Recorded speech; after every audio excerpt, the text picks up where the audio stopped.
সুপ্রিয় শিক্ষার্থীবৃন্দ, আসসালামু আলাইকুম। আজকে আমরা দেখব রুলস অফ আর্টিকেল।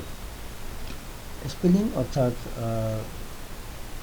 বানান যখন কনসোনেন্ট হবে এবং উচ্চারণ যখন প্রনাউন্সিয়েশন উচ্চারণ যখন কনসোনেন্ট হবে তখন আর্টিকেল এ হবে।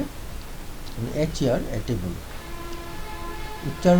বানান যখন ভাওয়েল হবে যেমন এ ই আই ও ইউ এগুলো হবে তখন,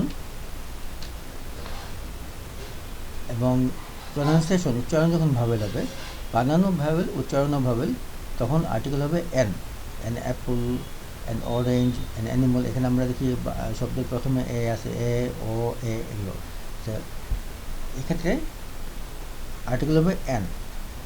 ভাওয়েল হলে a, an apple, an orange, an animal এরকম হবে।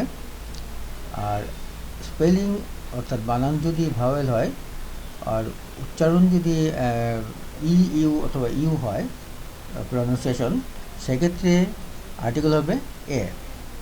European, a European, a university, a unique, a uniform, a useful animal.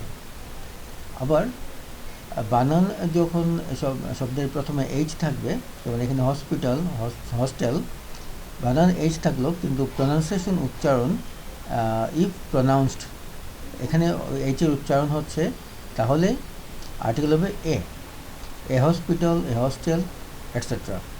R spelling যখন এইচ এবং প্রনাউন্সিয়েশন বা উচ্চারণ বানান যখন এইচ, শব্দের বানান থাকবে এইচ প্রথমে এবং উচ্চারণ থাকবে ইফ নট প্রনাউন্সড, যদি উচ্চারণ না থাকে, না হয়, তখন H O U R hour, এখানে এইচের উচ্চারণ নাই, উচ্চারণ না থাকলে সেক্ষেত্রে আর্টিকেল হবে এন।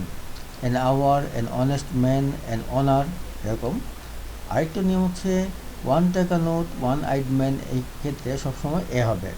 এ ওয়ান টাকা নোট, এ ওয়ান আইড ম্যান, এরকম এটসেট্রা। আশা করি বুঝতে পেরেছো। ধন্যবাদ।